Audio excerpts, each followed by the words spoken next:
Hello everyone, ये national effects of national emergency का दूसरा लेक्चर है। इसको कंप्लीट करते हैं। This is the effects of national emergency का 352 जो है। तो इसमें क्या क्या इफेक्ट्स हैं इसके, देखिए कैसे सेंटर स्टेट का रिलेशन चेंज होता है एंड ऑल दैट। ठीक है, सेंटर स्टेट में रिलेशन है, क्या क्या चीज़ें हैं जो क्या कौन कौन से पावर आ जाते हैं सेंटर के पास। तो proclamation of emergency has a drastic and wide ranging effects. क्या क्या है, जैसे पॉलिटिकल सिस्टम पे कैसे एक सेंटर स्टेट रिलेशन होता है, 3 कैटेगरी में ये बांटा गया।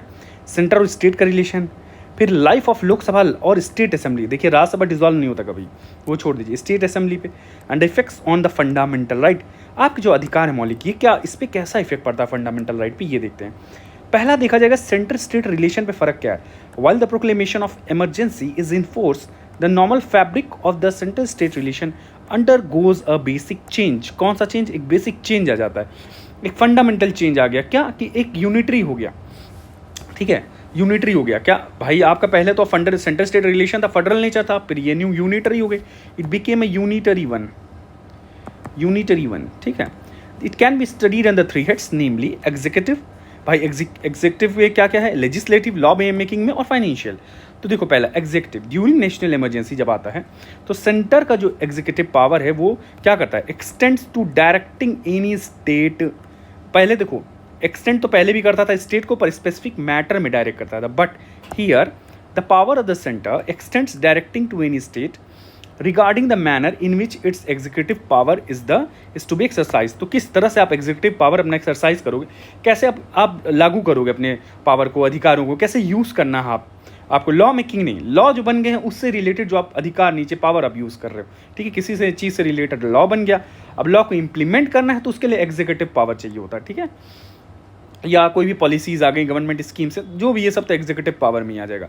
This to be exercise. तो इन नॉर्मल टाइम में क्या है, सेंटर एग्जीक्यूटिव को डायरेक्शन देता है, but on only certain specified matters. However during national emergency जब आ जाती है तो सेंटर बिकम्स क्या, centre becomes full powerful to give executive direction to a state on any matter. किसी भी मैटर पे यहाँ दिया जा सकता है।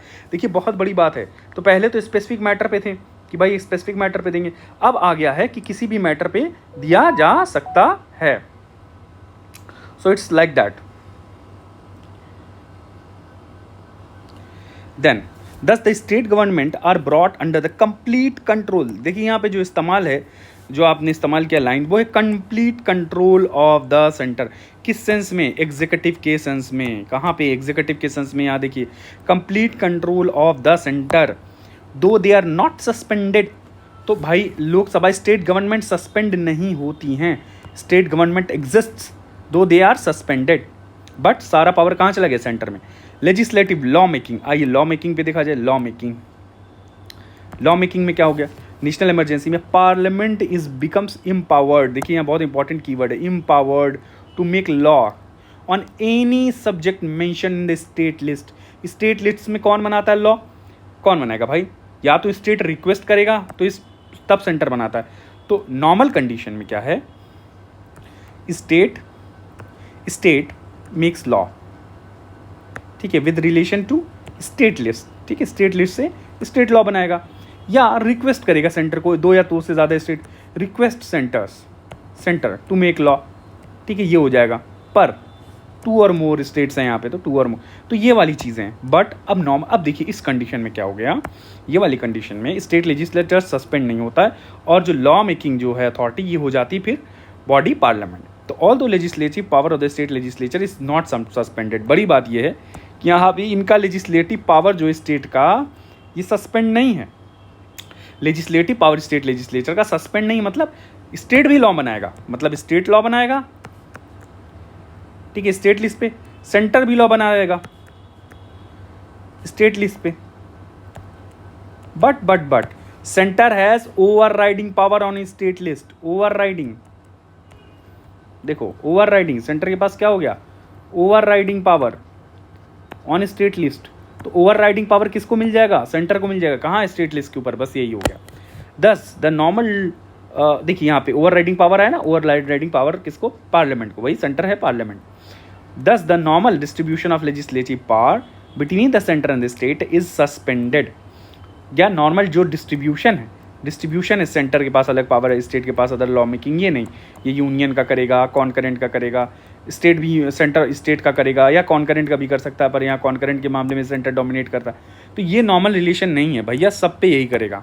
ओवर राइडिंग स्टेट पे भी करने लगा और ओवर राइडिंग पावर आ गया, ठीक है। तो though the state legislature is not suspended, in brief the constitution becomes unitary than federal. तो जो संविधान है वो क्या बन जाएगा, इट बिकम्स यूनिटरी, ठीक है, दैन फेडरल।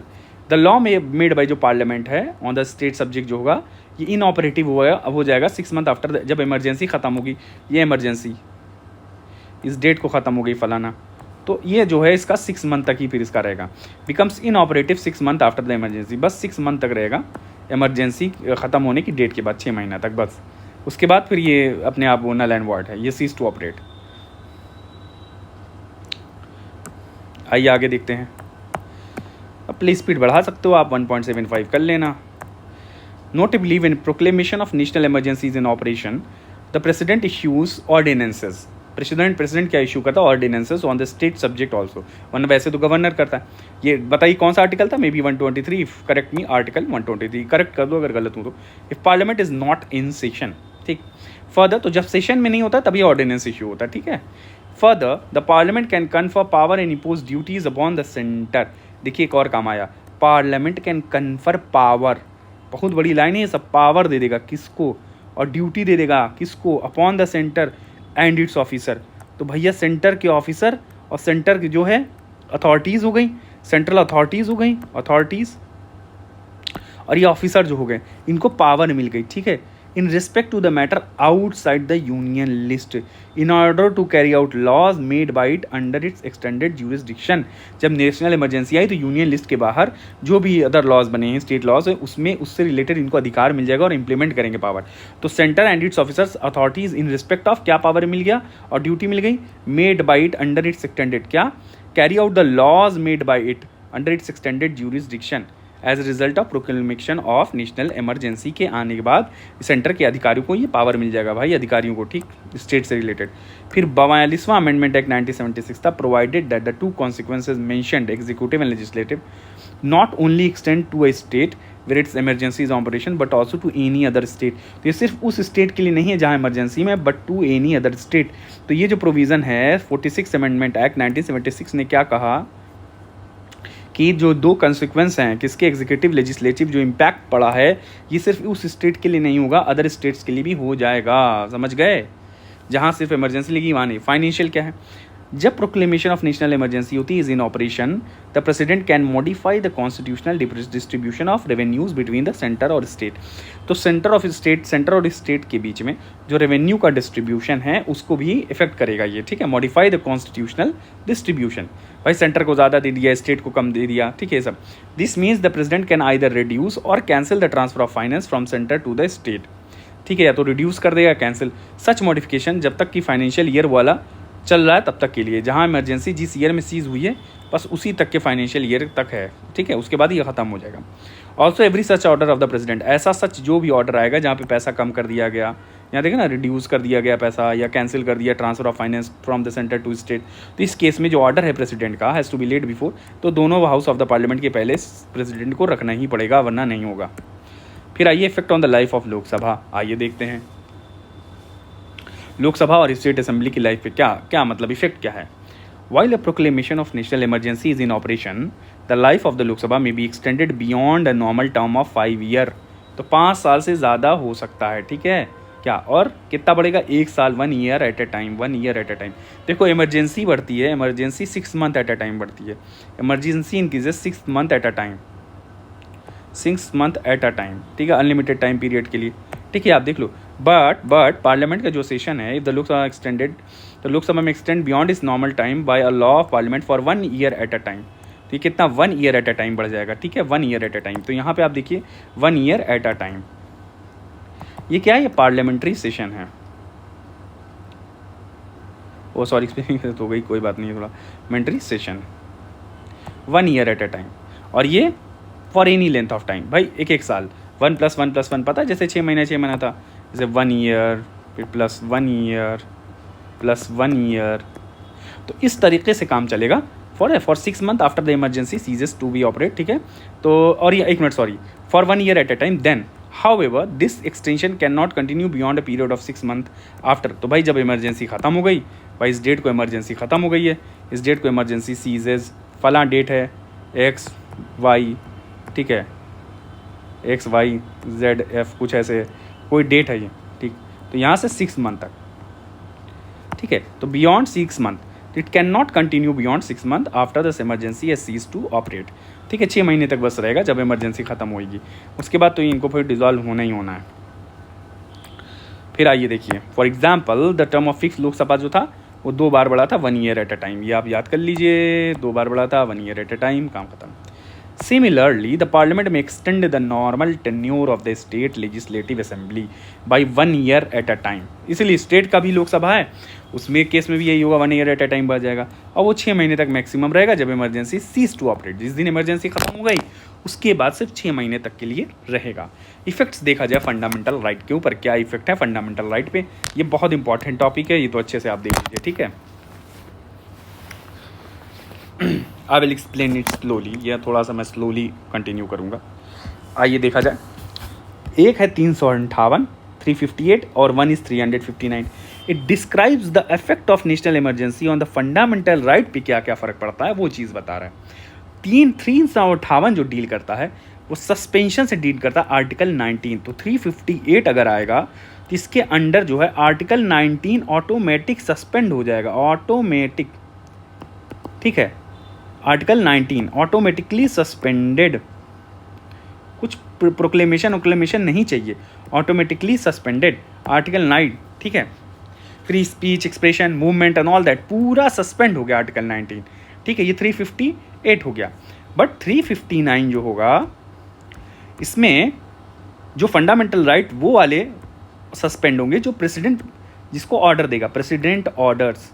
तो जिस फंडामेंटल राइट को प्रेसिडेंट ऑर्डर देगा फंडामेंटल राइट वो वाला यहाँ पे ख़त्म हो जाएगा, एक्सेप्ट कौन से 20 और 21 को छोड़ के। तो आर्टिकल 21, 20 और 21 छोड़ दिया जाएगा, बाकी सब आइए आगे देखते हैं हम। तो article 359 deal with suspension of other fundamental right except 20 और 21। भाई 20 और 21 को छोड़ दो, क्यों? अब ये देखिए, अब पूरा एक्सप्लेन किया हुआ है, मैं तो पढ़ चुका हूँ, आइए आपको भी दिखा देते हैं। देखिए, अकॉर्डिंग टू आर्टिकल 358 के मुताबिक क्या है कि जब प्रोक्लेमेशन नेशनल इमरजेंसी का तो 19 ऑटोमेटिकली सस्पेंड हो जाएगा, इसके लिए कोई सेपरेट ऑर्डर नहीं चाहिए।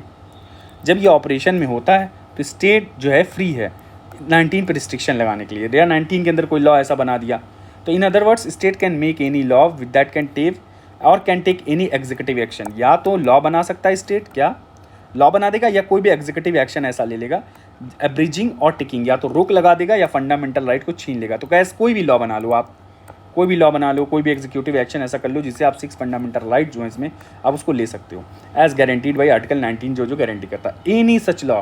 अब इसको कोई भी लॉ या कोई भी एक्शन को एग्जीक्यूटिव चैलेंज नहीं किया जाएगा on the ground that they are inconsistent with the 6 fundamental जो आर्टिकल 19 में है, इनकंसिस्टेंस है विद। तो कोई भी लॉ ऐसा जो इनकंसिस्टेंट है फंडामेंटल राइट 19 से रिलेटेड, कि भाई 19 को चैलेंज कर रहा है, कोई भी ऐसा लॉ बना विच चैलेंजेस आर्टिकल 19, चैलेंजेस आर्टिकल 19, तो ये नहीं माना जाएगा कि 19 को चैलेंज कर रहा है इसलिए हटा दे, basic structure and all that, ये सब सारी चीज़ें नहीं है। When the national emergency ceases to operate, ये 19 अपने आप रिवाइव हो जाएगा, तो कुछ नहीं करना है, अपने आप 19 बेस हो गया नेशनल इमरजेंसी में, ये रिवाइव हो गया। 358 के अंदर की बात की जा रही है, 358 always remember it's 358, automatic suspension 358 में हो, सॉरी थोड़ा सा दिक्कत हो रहा है, but then comes into force, तो ठीक है रिवाइव हो गया, अपने आप आ गया। Any law made during the emergency, कोई भी लॉ हुआ बना, जो भी कुछ बना which is inconsistent with article 19, वो भी सीज कर जाएगा, खत्म हो गया उसका। हाउएवर कोई रेमेडी नहीं, कोई इसका इलाज नहीं, सुधार नहीं है कि एक बार जो चीज़ हो गई for anything done during the emergency. जब इमरजेंसी एक्सपायर हो जाती तो जो भी उसमें काम हुए एग्जीक्यूटिव एक्शन और लेजिस्लेटिव एक्शन, तो उसका कोई इलाज नहीं है। This means that legislative actions या जो भी एग्जीक्यूटिव एक्शंस हैं जो इमरजेंसी में लिए हैं, they can not be challenge even after emergency ceases to operate. तो इमरजेंसी खत्म हो जाएगा तब भी इनको चैलेंज नहीं किया जा सकता, but they are some restrictions, but they are something. तो यहाँ तो ये हो गया कैन नॉट टेकन ड्यूरिंग, जो है आप जो है it can not be challenge, क्या लेजिस्लेटिव एक्शन या एग्जीक्यूटिव एक्शन, ये चैलेंज नहीं किया जा सकता, ये चीज़ यहाँ पे कह दी गई। बट फिर यहाँ 44th अमेंडमेंट एक्ट आया है 1978 का, देखिए फिर से आया, सारा याद करिएगा आप। It restricted the scope of 358, थोड़ा सा रिस्ट्रिक्ट कर दिया स्कोप को। क्या इसने कहा? फर्स्टली जो 19 सस्पेंड हुए हैं can be suspended only when the national emergency is ground declared on the ground of war या एक्सटर्नल एग्रेशन। जब वॉर या एक्सटर्नल एग्रेशन होगा, दूसरे देश से जंग हो रही है या कोई एक्सटर्नल एग्रेशन है, कोई अटैक कर रहा है, तभी ये 19 सस्पेंड होगी। ठीक है, ये वाला। And not on the ground of armed rebellion पे नहीं होगा। ठीक। सेकंड, ओनली दोज लॉज जो इमरजेंसी से रिलेटेड हैं वो चैलेंज नहीं हो सकेंगे, उनको प्रोटेक्ट किया जाएगा, बट नॉट अदर लॉज। दूसरे लॉ इमरजेंसी से रिलेटेड एग्जीक्यूटिव एक्शन है या लॉ हैं तो they can not be challenge, but other laws can be challenge. तो एग्जीक्यूटिव एक्शन जो भी in the name of emergency किया गया है, जो रिलेटेड विद इमरजेंसी स्पेशली, ठीक है, इमरजेंसी लागू करने पे, इमरजेंसी लागू करने वाले लॉ जो बने हैं, इमरजेंसी लागू करने के लिए जो एग्जीक्यूटिव एक्शन चाहिए, वो सब जो है सिर्फ प्रोटेक्टेड रहेगा, अदर लॉज और ये सब नहीं होंगे। फिर 359 में किस तरह का सस्पेंशन है, आइए देखते हैं। ऑथराइजेज द प्रेसिडेंट को यहाँ ऑथराइजेशन मिल जाता है to suspend the right to move to any court for the enforcement of the fundamental right during. भैया नेशनल इमरजेंसी आ गई तो आप इन्फोर्समेंट नहीं हो पाएगा आपका, नेशनल इमरजेंसी सस्पेंड नहीं हो, फंडामेंटल राइट एग्जिस्ट करेगा, but fundamental right will exist, but its enforcement will not.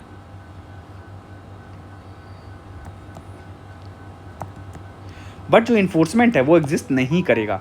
Fundamental right exist करेगा बट इनका इन्फोर्समेंट एग्जिस्ट नहीं करेगा, their enforcement will not exist. This means that under article 359 fundamental right as such are not suspended.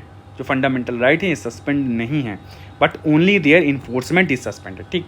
The said rights are theoretically alive. Theoretically alive है पर आप remedy नहीं ले सकते, कोई इलाज नहीं इसका, कोई आप जाके इसका, ठीक है। The suspension of enforcement relates to only those fundamental right.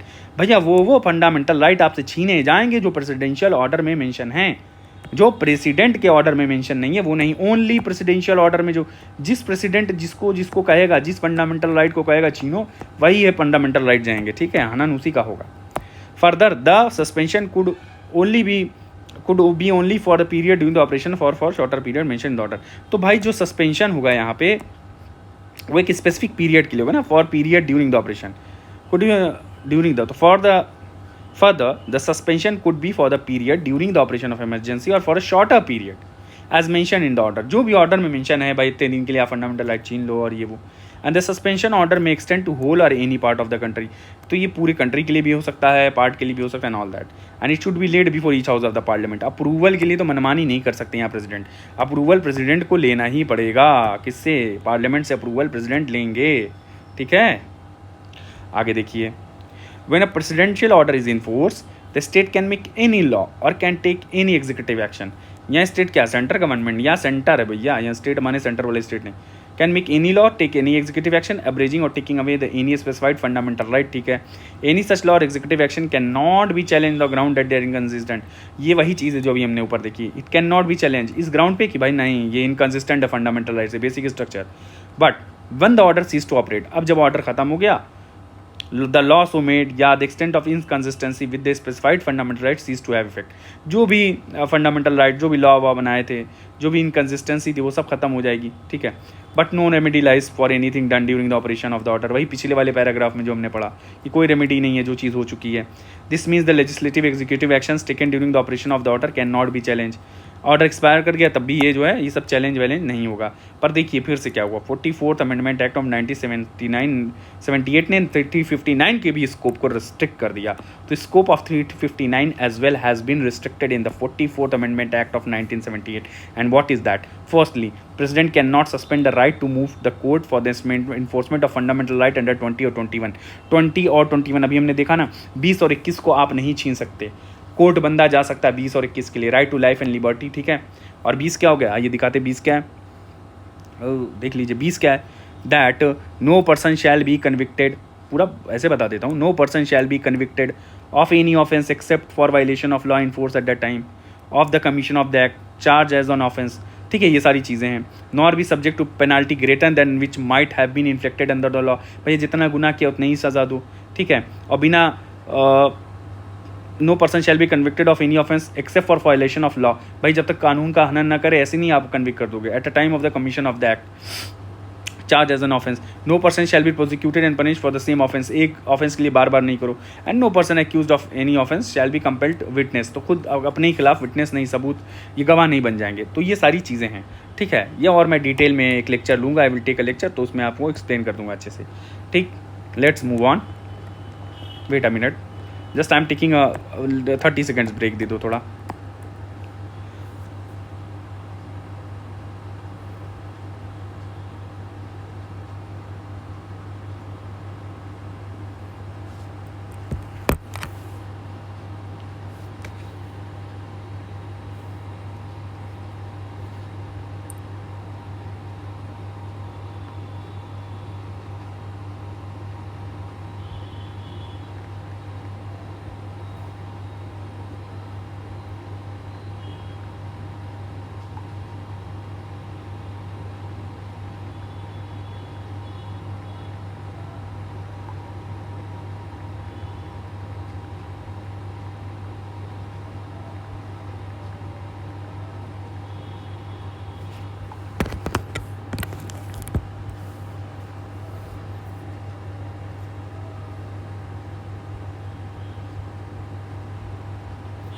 हाँ, तो आइए स्टार्ट करते हैं दूसरा। हाँ, ठीक है। तो ये 20 और 21 तो रहेगा, इसको आप नहीं, वो इसका हनन नहीं हुआ भैया, किसी को पकड़ रहे हो तो वैलिड पकड़ो, ऐसे नहीं किसी को पकड़ ली। और लाइफ और लिबर्टी, जीने का अधिकार सबको है, ठीक है। और तो ये रिस्ट्रिक्ट हो गया इसे। In other words, right to protection in respect of conviction for offence, ये प्रोटेक्टेड हो गया, and the right to life and liberty, अच्छा यहाँ मेंशन होता, ठीक है, remain enforceable even during emergency. Secondly, only those laws which are related with emergency से जो रिलेटेड लॉ है वो प्रोटेक्ट होंगे फ्रॉम बीइंग चैलेंज। तो emergency related laws are protected from being challenge, तो ये बहुत बड़ी लाइन है कि emergency related laws are being protected from being challenge, other laws are not. भाई अदर लॉज अगर उसका हुआ है, उसका हनन हुआ है फालतू में, तो आप उसको चैलेंज कर सकते हो, ठीक है, from being, and not other laws execution taken other such law is protected. अब देखिए डिस्टिंक्शन क्या है 58 और 359 के बीच में, आइए डिस्टिंक्शन देखते हैं क्या डिस्टिंक्शन है 358 और 359 के बीच में। देखिए 359 जो है, it is confined to fundamental right, 19 ही सिर्फ यहाँ पे सस्पेंड होता है, ठीक है। पर 359 में कोई भी हो जाएगा, a of extends to all those fundamental right whose enforcement is suspended presidential order 20 और 21 को छोड़ के, ठीक है। फिर 358 जो है ऑटोमेटिकली सस्पेंड कर देगा 19 को, ठीक है, जैसे जैसे। और ऑन द अदर हैंड 359 के लिए ये ऑटोमेटिकली सस्पेंड नहीं होगा, 59 में प्रेसिडेंशियल ऑर्डर चाहिए, ठीक है, फॉर स्पेसिफाइड फंडामेंटल राइट के लिए होता है। और 358 ऑपरेट करेगा सिर्फ कब, एक्सटर्नल इमरजेंसी या आर्म रिबेलियन में नहीं करता है, ठीक है, ये एक्सटर्नल एग्रेशन होता है, और ये इंटरनल इमरजेंसी भी तो है ही नहीं आर्म रिबेलियन में। पर 359 जो काम करेगा कि प्रेसिडेंशियल ऑर्डर जहाँ होगा ISIS को करो, 2021 को छोड़ दो, ये सब किस में होगा, in both external as well as internal emergency, दोनों एक्सटर्नल वाले में जहाँ आर्म रिबेलियन। और एक बात और पिछले लेक्चर में थे, तो ये इंटरनल इमरजेंसी कॉन्स्टिट्यूशन में कहीं यूज़ नहीं है, इंटरनल ये तो यूज़ है, ये यूज़ नहीं है। 358 क्या कह रहा है, suspend fundamental right under article 19, तो under 19 for the entire duration of emergency है, तो ये जो है पूरा इंटायर ड्यूरेशन के लिए है, ठीक है। 358 में जो 19 जाता है, पर 359 में प्रेसिडेंट डिपेंड, ये प्रेसिडेंशियल ऑर्डर रहेगा, उसमें डिटरमाइन करेगा कितने टाइम पीरियड के लिए सस्पेंड करना है, कौन सा करना है, ठीक है। Suspending fundamental for a period specified by the president which may be either for the entire duration या shorter period. 358 extends to entire country, भैया पूरे कंट्री में लागू हो जाता है। पर 359 जो है मे एक्सटेंड टू क्या, इंटायर कंट्री और पार्ट ऑफ इट, ठीक है, पर प्रोविजंस तो पूरे कंट्री में लग जाते हैं। फिर 359 क्या, एक पार्ट ऑफ इट में लगा दूँ, पर 358 पूरी जगह लगा दूँ, भाई वार हो रहा है इसलिए। फिर 358 क्या है, 19 को कम्प्लीटली कर देता है, 359 डज नॉट, और ये क्या है, और ये थी does not empower the suspension of 2021 को छोड़ देता, बाकी जो प्रेसिडेंट ऑर्डर देगा, ठीक है, बाकी 2021 को छोड़ के जो प्रेसिडेंट ऑर्डर दे दे। यहाँ 358 में सिर्फ 19 जाता, बाकी सब रहता है, ये पूरा 19 तो कंप्लीट चला जाएगा, बाकी रहेगा, ठीक। यहाँ तो ये वाले में ना ये भी खतरनाक है, इसमें 2021 तो है, 2021 छोड़ दिया गया है, पर जो प्रेसिडेंट चाहेगा वो जाएगा। यहाँ पे 19 ऑटोमेटिकली चला जाएगा। कई बार दोनों को मर्ज कर दो आप, ठीक है, दोनों लगा दो इमरजेंसी, तो जो मन चाहे करो, फिर तो 19 भी चला जाएगा, 2019 भी जा सकता है, बाकी चीज़ें भी जा सकती हैं। ये 2021 तो फिर रह जाएगा, फिर भी ये तो रह ही जाएगा, ये हमेशा रहेगा ऑलवेज। 358 क्या enables the state to make any law, take any executive action inconsistent with fundamental right 19 के अंदर। और 359 क्या करता है, enables the state to make any law, take any executive action दोस्त फंडामेंटल राइट तो उस इन्फोर्समेंट इज सस्पेंडेड। तो भाई जिस प्रेसिडेंशियल ऑर्डर जहाँ जिस एग्जीक्यूटिव फंक्शन के लिए कहा है तो उसके लिए है। देखो 358 इनेबल करता है स्टेट को, क्या स्टेट मतलब सेंटर यार, to make any law take any executive action inconsistent with fundamental right under article 90। While 359 क्या करता है, enable state to make any law or take any executive action inconsistent with those fundamental right whose enforcement. तो वो जो fundamental right जिनको enforcement जो है suspend किया गया उससे रिलेटेड है, बस वही चीज़ है sir. This is also similarity between 358 359 क्या है, दोनों इम्यूनिटी प्रोवाइड करते हैं from challenge to only those laws which are related with emergency. तो इमरजेंसी रिलेटेड लॉज से ही आपको प्रोटेक्शन मिल सकता है और कुछ नहीं, दोनों में यही है। Also the executive action taken only under such law is protected. तो जो भी एग्जीक्यूटिव एक्शन इमरजेंसी के लॉ, इमरजेंसी लॉ से रिलेटेड चीज़ें हैं या एग्जीक्यूटिव एक्शन इमरजेंसी से रिलेटेड है, वो सारी चीज़ें जो हैं प्रोटेक्टेड हैं ओनली फॉर ऑल, बाकी नहीं, रेस्ट ऑफ द लॉज नहीं। आइए आगे का देखा जाए। डिक्लेरेशन मेड सो फार, आइए क्या क्या है। तो the type of emergency has been proclaim 3 बार हुई है, 1962, 71 और 75 में, याद कर लीजिए। पहला कब हुआ था, फर्स्ट प्रोक्लेमेशन जब हुआ था अक्टूबर 1962 में। चाइनीज़ एग्रेशन हुआ, NEA north east frontier agency नॉइन और अरुणाचल प्रदेश, तो यहाँ पे एंड वॉज इन्फोर्स इन 1968। फिर एक fresh proclamation was not needed, so फिर 1965 पाकिस्तान से बाहर था तो न्यू प्रोक्लेमेशन नहीं हुआ, उसी में एक्सटेंड हो गया। फिर second proclamation of national emergency कब आया था, 1971 में, in the wake of attack, फिर पाकिस्तान का भी अटैक हो गया, even when this emergency was in operation. Third of proclamation हुआ नेशनल इमरजेंसी का, जो जून 1975 में हो गया। Both the second and third were revoked in March 1977 में, रिवोक कर दिया गया। तो पहले जो 2 प्रोक्लेमेशंस थे ये आर्म्ड एक्सटर्नल एग्रेशन पे थे। जो थर्ड वाला जो था 75 वाला जो मशहूर है, ये इंटरनल डिस्टर्बेंस पे कर दिया था इंदिरा गांधी ने। That's in certain provisions that is certain persons have been inciting the police and the arm force against the discharge of the duties and the normal functioning, तो इंटरनल डिस्टर्बेंस था ये। ठीक है, जो भी रहा, द इमरजेंसी डिक्लेयर्ड इन 1975 जो है प्रूव टू बी बहुत कंट्रोवर्शियल है और there was wide stick criticism, बहुत मनमानी की थी of the misuse of the emergency power. और द इलेक्शन जो हुआ था 1977 में, after Congress led parliament lost, ये हो गई और जनता पार्टी आ गई थी पावर में। फिर the government appointed Shah commission, इसके लिए अपॉइंट किया गया कि भाई देखो to investigate the circumstances that warranted और डिक्लेयर्ड इमरजेंसी। भैया क्या सर्कमस्टांस थे उसको इन्वेस्टिगेट तो करो, जो 1975 में लगा दिया internal emergency. Commission did not justify the declaration of emergency और हेंस उसके बाद क्या हुआ कि 44th amendment act was enacted 1978। तो 1978 में क्या हुआ, and to introduce a number of safeguards. तो बहुत सारे जो सेफ गार्ड्स आप देखे हो ना मिस यूज़ वाले, वो सब इसमें ही चेंज कर दिया गया यहाँ पे। ठीक, तो ये सारी चीज़ें हुई हैं यहाँ पे इसमें।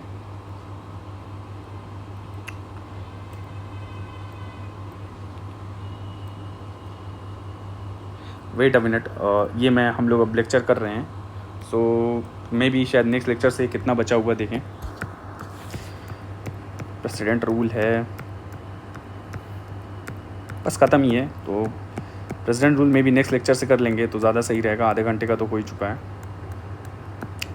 ठीक है, थोड़ा थोड़ा सा आप करके देख लेना, इकट्ठे वैसे भी बल्कि हो जाएगा। तो प्रेसिडेंट रूल नेक्स्ट लेक्चर से करेंगे, ठीक है।